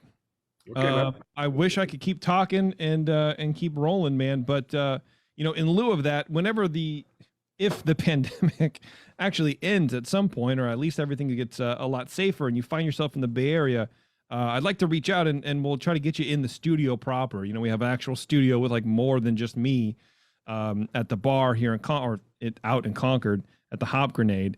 So you can come in, we can have your beers on tap, and we can really do like a proper session. I think that'd be a really cool environment to have you on as a guest for sure. Thank you. I love the Bay Area. I get down there pre-COVID. A lot of these SF Beer Week's right around the corner. We'll see how that shows itself this year. I was just on the phone with Chad at Tornado for their festivities. Nice. I'm throwing some lobs back and forth with both Altamont and Alvarado for some collaboration projects. The Altamont guys, are kicking ass. Proudly, I like to think they're little Tonys. I kind of got Steve going. Clearly, he was way off. He's intelligent. He was homebrewing, but we spent some time via a mutual friend at my 20-barrel brew house like 9 years ago. And I let him grain out. And I'm like, you can do this, dude. Just go build a fucking brewery. What are you scared of? Yeah. And now it's almost like when the student teaches the teacher, because those guys are putting out amazing products. And now I'll be calling down Steve, man. Come on. What's cool? What's hot? Help the old man out. Yeah. Yeah, I feel you, man. Tony, where can people go to learn more about Boneyard Beer, man? Sure, I guess, boneyardbeer.com, or I don't even know what our Instagram handle on that stuff is. A Boneyard Instagram, I guess. I'm sure if you search Boneyard Beer Instagram into Google or DuckDuckGo or whatever people use, you'll find that. But definitely throw everybody a follow. And if you're in Bend, the pub culture in Bend's amazing. So we put a really nice pub on the map. In town 3 years ago. I'm not from the food and beverage space. It's definitely outside my comfort zone, but we needed to do it. So if people come through Bend, they can come to Boneyard. Hell yeah. Tony, thanks, man. I appreciate it. Again, good chat. Thank you so much. Everybody, we'll see you in person in the Bay Area. Yeah, that'd be rad, man. Everyone hang on real fast. It's the session. I'll be right back. I'm going to do some feedback and, stuff we haven't done in a while. So hang on. It's the session. We'll be right back. Cheers, guys. All right, guys. Thanks for hanging around. I thought it might be fun to tackle a little bit of feedback. Since we haven't done it in so long, I did it, I think, one time or maybe two. I don't even really remember. Early on in the pandemic. And I asked you guys to write in, and, a couple of you did. I think that was cool. Mostly got spam.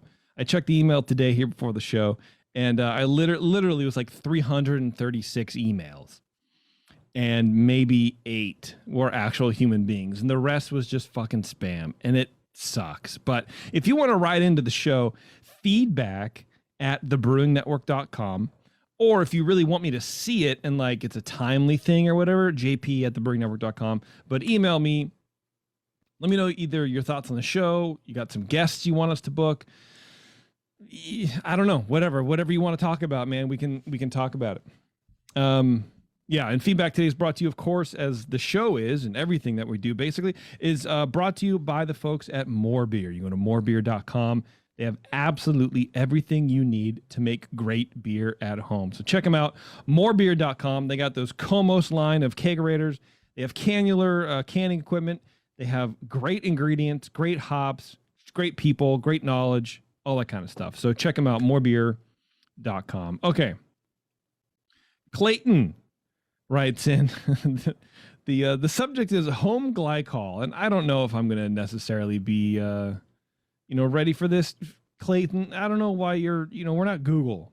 But anyway, can one of the shows on the Brewing Network talk about home glycol use, please? Oh, okay, well, great. He's asking for a show topic instead of demanding answers from me, an idiot.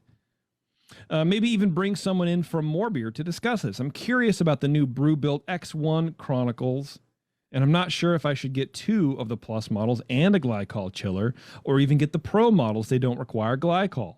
I know other brands do require glycol, like the Anvil brand, so maybe John Palmer can shed some light on an easy way to set up a glycol system in the home. I'm curious about how long glycol lasts. Does it get contaminated with mold, or does it age out? Is it good for 6 months or 5 years? How do I dispose of it or recycle it?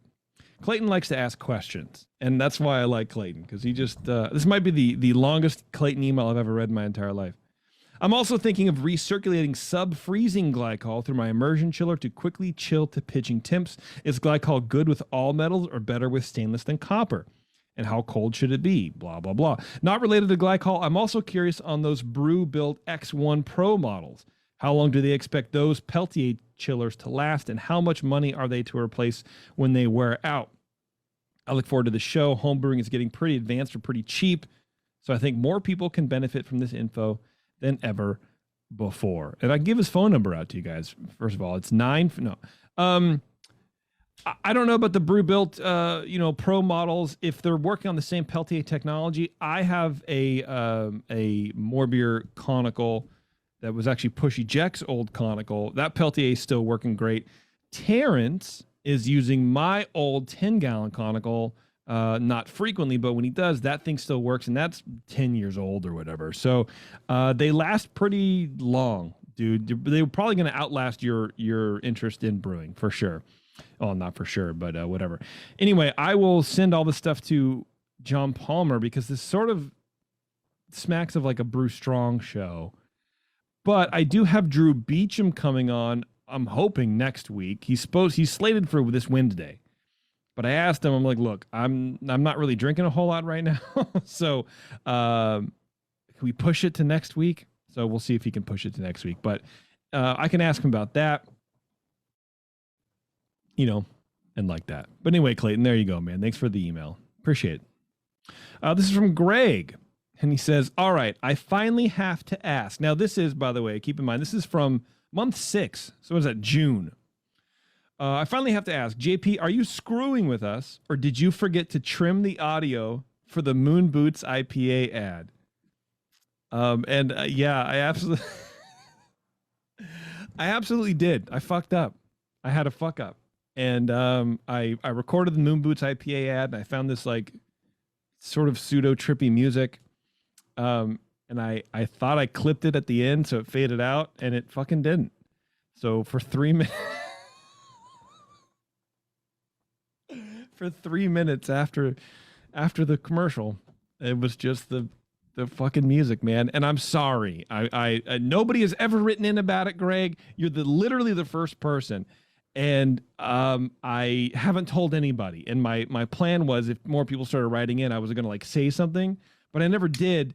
And I'm curious to what you did, Greg. Did you listen to the whole thing? Did you know just to advance the 30 seconds a couple of times? Because it was a lot. Or what did you do?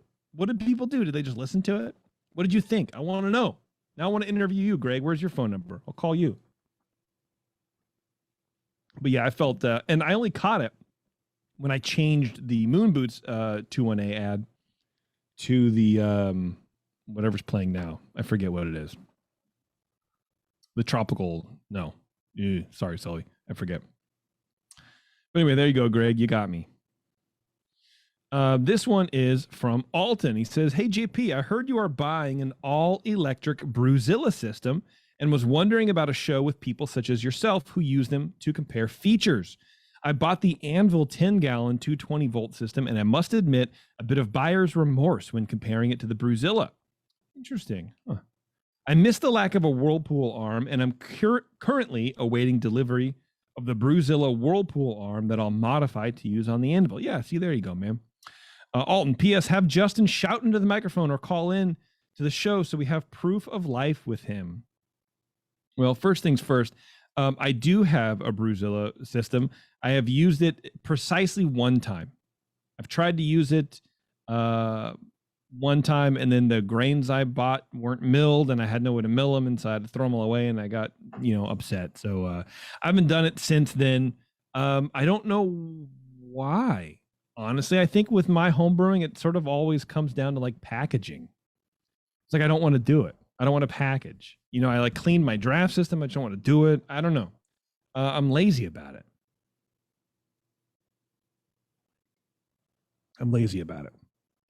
But anyway, it's a fucking rad system. And if you guys are into electric brewing and single kettle brewing, the only hitch in your get up with a Brewzilla is going to be that you have to louder. But you can correct that by, you know, adding water back into the fermenter or doing whatever you have to do. I bought just like a 3-gallon stainless steel kettle that my plant, and I haven't used it. I have not done this yet. But my plan was to just heat water on the burner and the, you know, inside on the stove, and then come out and just louder over it, you know, and actually just hand do it. I don't mind, because it's such a small space. It's such a powerful unit that you're done brewing in like 6 hours, start to finish. It's rad. I like it. I think it's a really cool system. So if you're into that kind of stuff, check it out. But yeah, Alden, yeah, we can do a show on that or something like that. I don't know. Maybe, I don't know. I'll have to think about it. I have work to do. This next one is from Darren. He says, catching up on the session after focusing on prostate cancer. Oh, man. And having to replace my broken beer fridge. Well, look, man, at least you put the important stuff first. You know what I mean? Hopefully everything's fine with your prostate cancer, brother. That sucks, dude. I'm really sorry to hear that. Hopefully it wasn't too tough on you. Not sure if you're still doing a tour or if it is wrapped up. Oh, yeah, this is 6/6/2021. Either way, you need to visit Maine. A recent article claims it's having the most breweries per capita. And I will add that a lot of these beers are really, really great. Breweries like Allagash, Orono, Nonesuch, Maine Beer Company, Baxter, Sebago, and Foundation. I've literally heard of Allagash on that list. But that's kind of neat, man. Like Allagash is like super old school, but it's still on the list of like places you have to go with breweries that have clearly opened up in the last, I'm going to guess 5 years. I don't know. But I think it's really neat, man. Usually these sort of like legacy breweries don't keep up, but leave it to Allagash to be one of the people that do. Plus we have lots of seafood like lobster, much cheaper than anywhere else. Lobster, how much for the lobster? When we was growing up, see, so you know, I didn't read that wrong. I remember going to a family cookout and having my mom answering the "what are we having to eat" question with lobster, clams, and fish. And as a young teenager, I remember complaining that we shouldn't eat seafood again and instead have burgers and hot dogs like normal people. Yeah, man, you know what? To be honest with you, I am not a shellfish boy. I like fish, but lobster, I can't deal with it. I don't know, man. It's like firm snot. It's not my thing. Clams, I'm not really a clam guy either. I don't know. You're not selling me on Maine personally. I've been horny on Maine, but I've never eaten lobster in Maine. We also have a lot of campgrounds for the RV. The terrain can be hilly, but not so much you will burn up the brakes. All right, so Darren, yeah, you are definitely catching up. That was the road trip. I think it was pre-COVID. Maybe it was a little bit post. That never happened. It just never happened. I think it was going to when the pandemic hit, when like lockdown happened. I think Jay was still going to go through with it, but too many places just shuttered, or it was just too wonky. And then, you know, he had to focus on the bar, and so it never happened, but it might soon at some point. So Darren, if you ever catch up, man, and you hear that it's happening again, remind us of the main issue, and hopefully we'll check that out. Okay, last one. This is from Glenn. I was just listening to an episode, and you mentioned that the John Palmer book might be a bit too much for an entry-level book. Don't tell Palmer I said that, Glenn. What the fuck are you doing? What would you recommend to someone who has never done an extract batch? I don't know. Why do you need a book at that point? If you've never done extract, here's what I would recommend. I would recommend reading the directions. I would recommend going to More Beer, getting an extract kit, and reading their directions. I think you can even pull the directions offline, because that's at that point, if you've never done extract, you don't need, and I don't really mean that, but you don't need to know the fundamentals behind what you're doing. In my opinion, you just need to know what you're doing. right? So at what times to boil, how long to do the thing, what are your additions, how, dumping the grain bag, cooling the thing down. I don't think you need to know why if you've never done it yet. I would say do it once with the, directions that are provided in the kit, then buy John Palmer's book. It is very heady, I'm not going to lie, but I think it's organized well enough where you can skip some of the science if you don't want it, if you don't want to learn about it. But definitely pick up How to Brew. That's his book, right? I'm sure there are other great ones too. I mean, you know what? I've read like Designing Great Beers, How to Brew, The New Complete Joy of Home Brewing, and and then everything's just like specialty shit, right? So I don't really know anymore. But if anyone wants to write in and tell Glenn what kind of books to look out for, I'm happy to tell you about it. But maybe someone in the chat, Facebook chat, no one wants to say anything. So yeah, anyway, that's what I would do, man. Get the kit, read the directions, buy the John Palmer book, maybe do both, because I know he does cover extract in there. So if you want to be a science guy and learn why, then you can do it. But I think you do need a little foundation there. That's what I got for you. All right.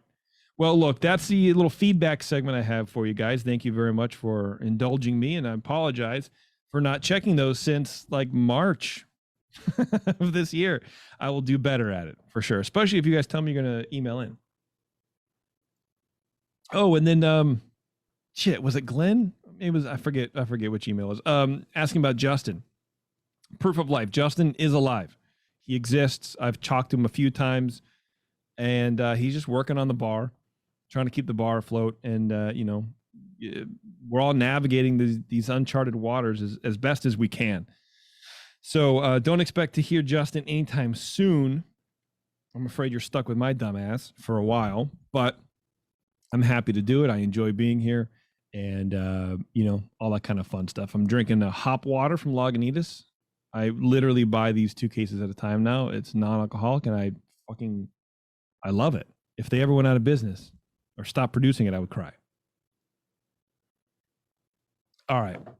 Well, look, I'm going to get out of here, everybody. Let me just hit the calendar, and Bev has been doing a great job booking guests. If you guys have any recommendations for guests, email Bevo, BEEVO at thebrewingnetwork.com, or me, JP, thebrewingnetwork.com, and give us guest ideas. I don't want to say we're running out, but it's been harder, especially with the pandemic, to get noticed by some breweries because they have their own shit to fucking deal with, right? Like Tony was saying, we had to not only like partner with the shoots, but scale up to packaging in cans, doing different stuff. We're selling equipment. I'm doing this, I'm doing that. And, I'm surprised that he even spent as long, with us as he did. So it's been tough. So if you have any recommendations, email Bev or myself, and we'll try to book them. But tomorrow night, if you're listening live, I got Dr. Homebrew. We got two episodes of Dr. Homebrew. On Wednesday the 22nd, Drew Beecham is supposed to be on. I don't know. I'm going to try to, God damn it, I'm burping. I'm going to try to push him to next week. But anyway, Monday the 27th of September, we have Kansas Territory Brewing Company. That should be a good one. Hopefully Drew will be on on that week as well. In October 4th, Hello Friend Brewing Company, which is fucking great. That's like of the all-time, I'm trying to think about it. That might be the all-time best brewery name ever. Hello Friend. I don't know, man. I think it's really cool. October 18th, we have Crane Brewing, and then October 25th, I'm very pumped for this, Athletic Brewing. And if you guys have, you guys are probably going, where have I heard that name before? They're the non-alcoholic brewery. It's going to be the very first 100% non-alcoholic brewery I think we've had on the show. I've had some of their beers. I fucking like them. And I'm not ashamed to say it. Non-alcoholic beer has a place at the table, in the cooler, in your beer fridge, but it's never really tasted good.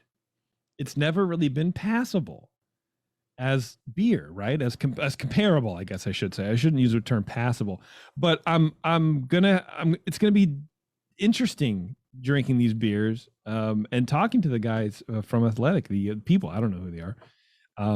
It'll be cool. So if you're interested in non-alcoholic beers, You know what you can also do? Send your questions in too. I mean, I'm definitely going to be talking about how to brew non-alcoholic beer. I don't know if they know how to do it at home, if they're home brewers or whatever, but I don't know. I'm interested.